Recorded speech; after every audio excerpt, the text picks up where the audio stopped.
I've tried numerous times, and so hopefully I can talk without any kind of references. So this morning I got on the phone with my friend Kate. Every time I have this epiphany and need to debrief or understand where I'm coming from, or like give her some revelation that I've had this movement forward in my life.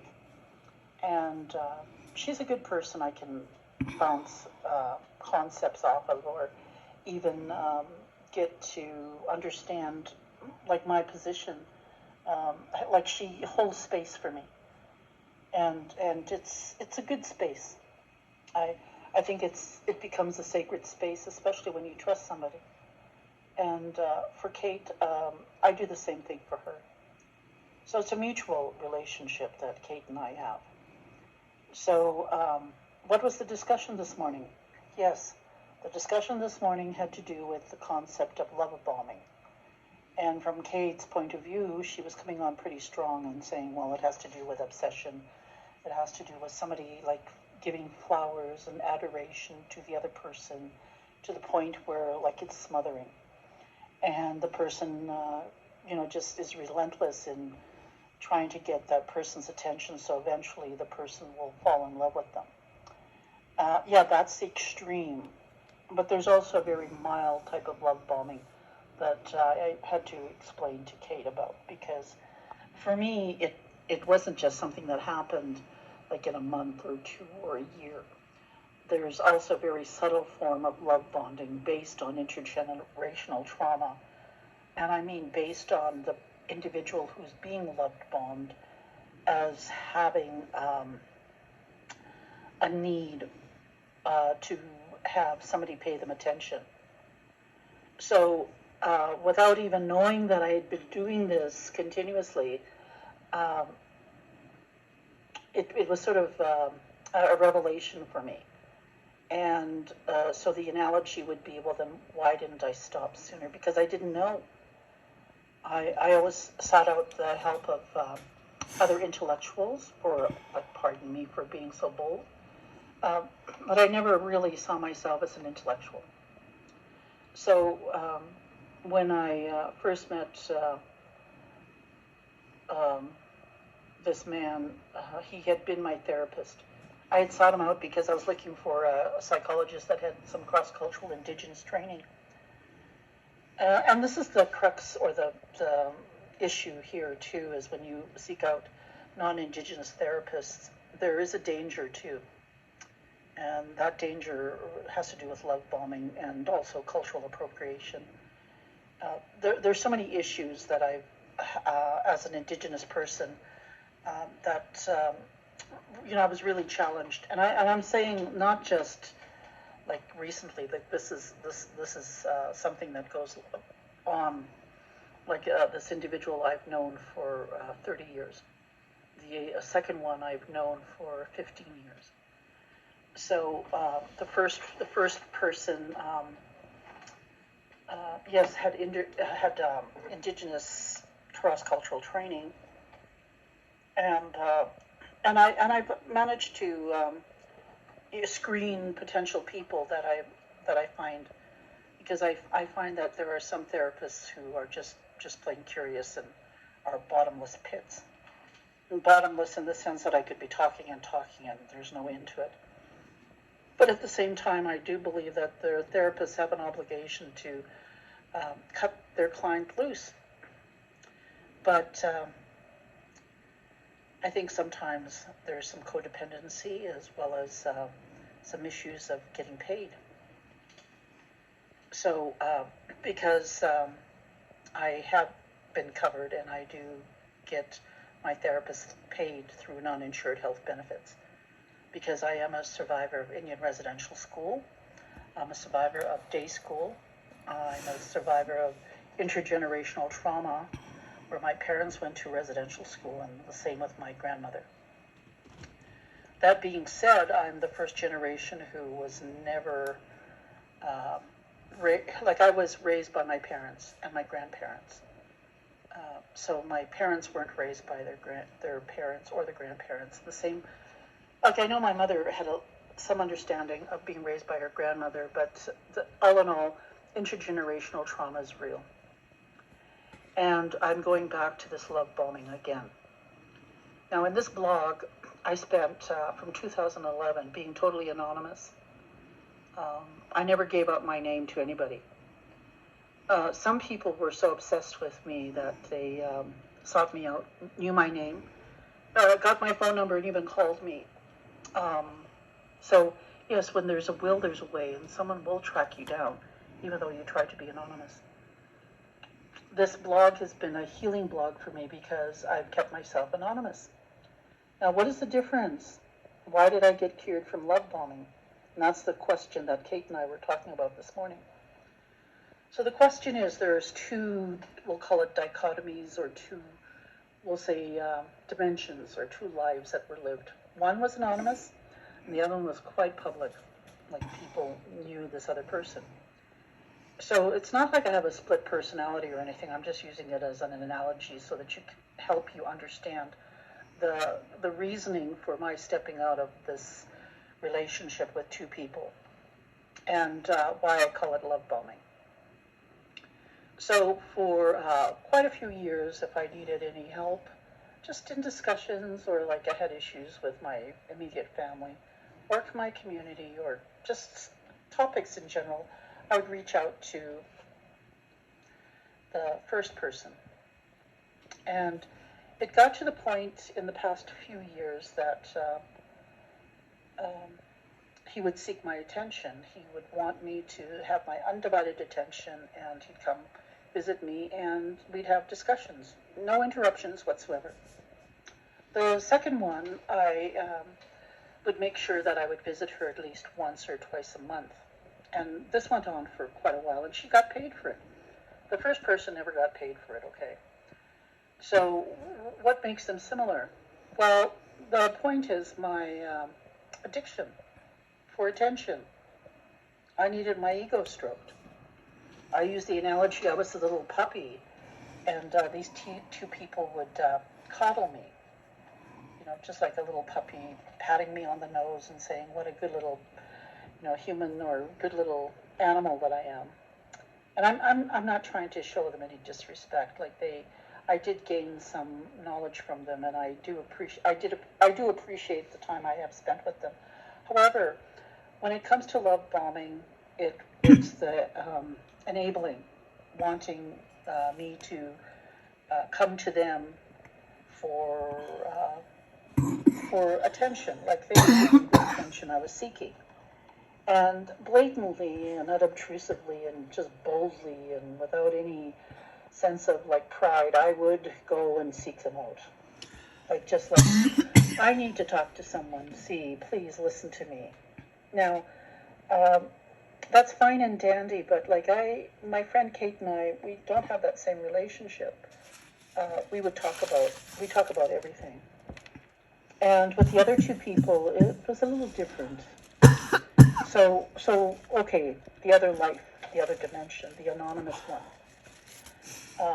Since 2011, I had this anonymous life online with anonymous people from Alberta, Saskatchewan, British Columbia, Arizona, South Dakota, California, Oregon. And the topic was Nathan Chasing Horse. They didn't know who I was. They just knew that I was an Indigenous woman who would give them my life experience and how I dealt with him, and my advice on how they should deal with him. And also my background, the fact that I'm a victim of rape, and how I went through the police system, and the things that I encountered working with the RCMP, or the lack of attention that I was getting, or even what happened when I went to court, and even after court, the lateral violence I experienced from the perpetrator's family. A lot of things that when women want to heal and want to confront their perpetrators is not an easy thing. So that was the purpose of my blog, was if any girl or woman, young woman, older woman, would seek me out, I would try to use my knowledge. Like I'm an elder, I'm 71 years old, and they say that I'm a knowledge keeper. And rightfully so. A lot of people don't ever take their perpetrators to court. A lot of people don't ever talk about sexual violence, nor do they talk about sexual response. And that's the question, too. I think a lot of Indigenous women, and maybe women in general, and that's where my friend comes in, Kate, the reality that as women in the world, there are some things that we totally have in common. And that was the nature of my blog, was and wanting and making, and I'm saying approving or allowing to men to come into my life and interview me, was not a question of like, oh, the poor Indigenous woman, victim of Nathan chasing horse. No. The question was, and the answer is, I'm a woman just like everybody else in the universe. So when Kate and I were talking about love bombing, she said that was a bit extreme, that I was looking at these two individuals as having love bombed me for decades. And I said to her, well, there is a difference. I said, one is like getting attention because I'm basically performing to get the attention. Not really knowing that I was doing it at an unconscious level, like an addictive level, because they say the victim of love bombing, you seek it out because it's a really deep addiction, a greater addiction than alcohol or drugs. And rightfully so, because with alcohol and drugs, you can consume it, whereas when it's love bombing, it's very mental. And so I say to Kate, I said, the difference is, there was an epiphany when I had two individuals seek me out for an interview over this blog. Now, what's the difference? Well, the difference is, yes, they were giving me attention by asking me questions. Questions like, how did I know who Nathan Chasing Horse was at the very beginning? The question is, why do I think he got away with perpetrating for decades?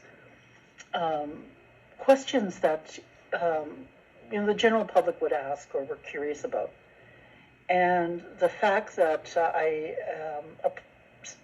said, okay, I'll do the interview, when there were so many other people within my community who had the opportunity to be interviewed but chose to talk to these people, not just in Canada, but this other fellow in California.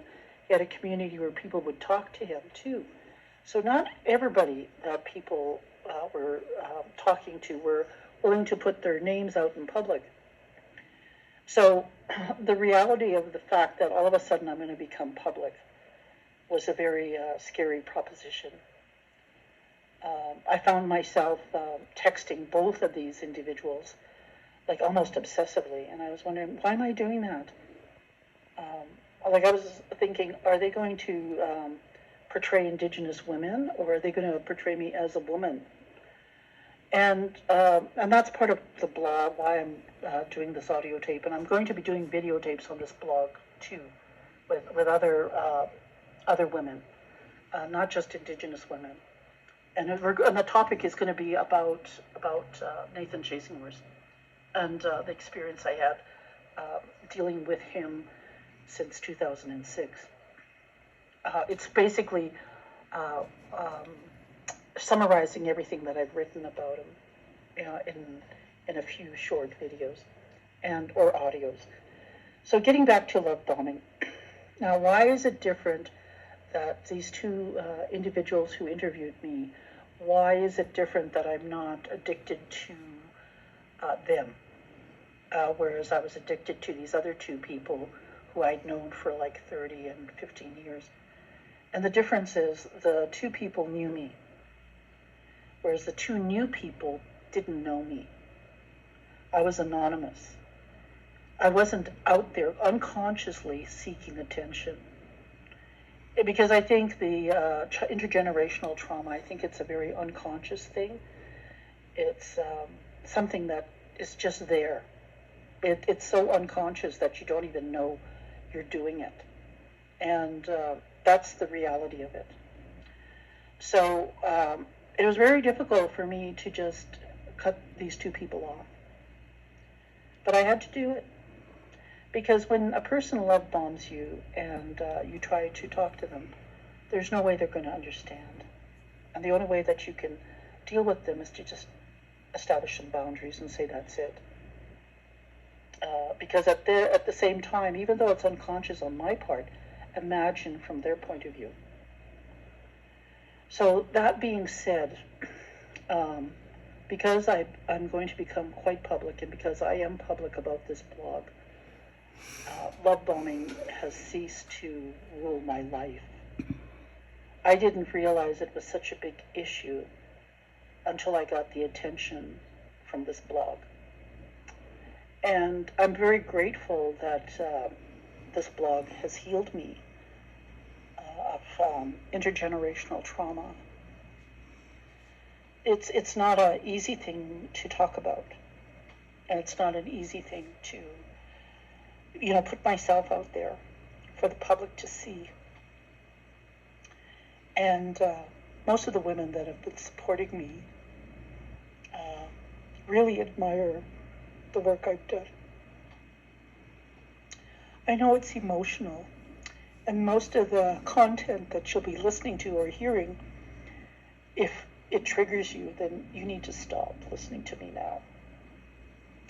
I don't mean to offend anybody, and I don't want you to be triggered. And if it triggers you, then you need to go and seek therapy. Or you need to, really take a look at yourself and, question yourself. How do I get triggered? Do I get triggered because I'm isolated? Do I get triggered because I'm grieving? Do I get triggered because I'm creating chronic stress, or I'm in uncontrollable chronic stress? So those things are very real in First Nations communities. And a lot of times we have people, and their heart's in the right place, but they're not Indigenous. And they come into our communities wanting and seeking some knowledge. They want to be knowledge keepers. But it's impossible. It's impossible. Because it's a lived experience. So that's the difference. Without these two people in mental health understanding that they've been love bombing me, instead of creating space for me to be just me, they've been love bombing me. And it, like I said, it's not.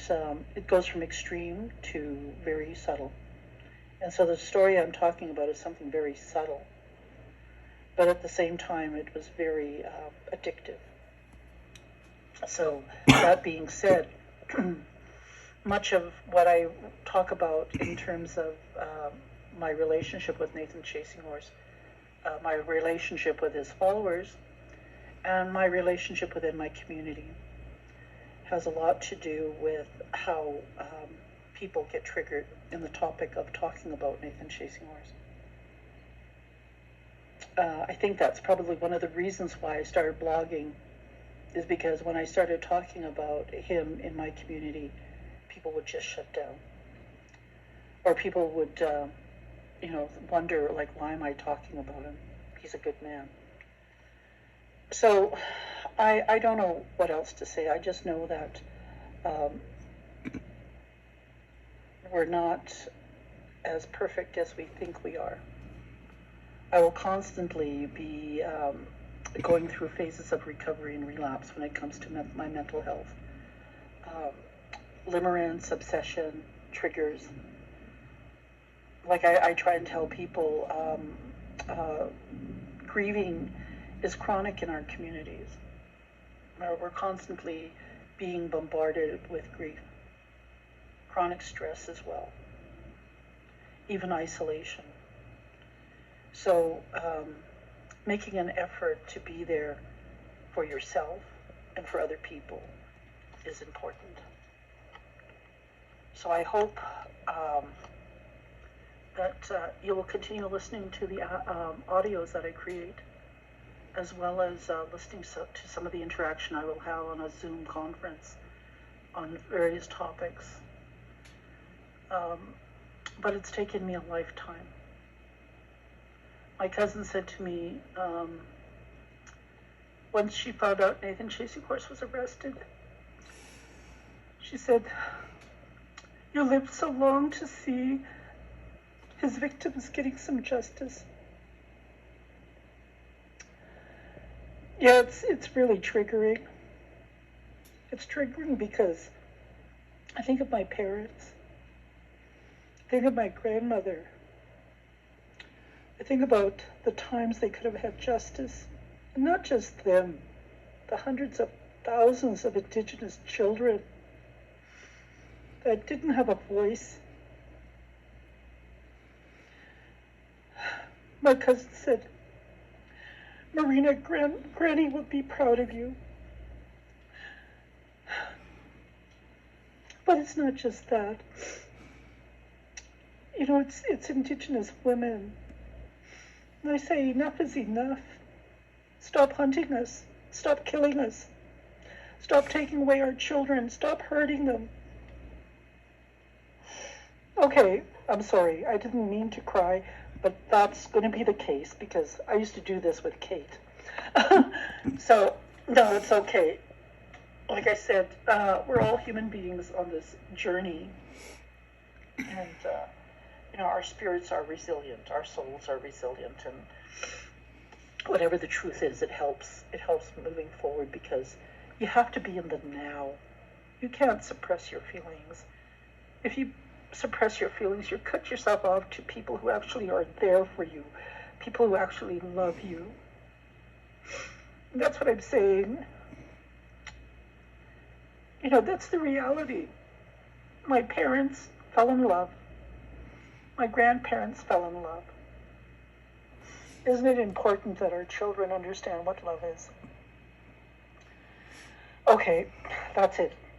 I'm done for the day. I'm going to try and post this, and hopefully, like I said, if it triggers you, don't go any further. If it doesn't, well, stay tuned to some other audio tapes. Thank you. Have a good day. Bye-bye.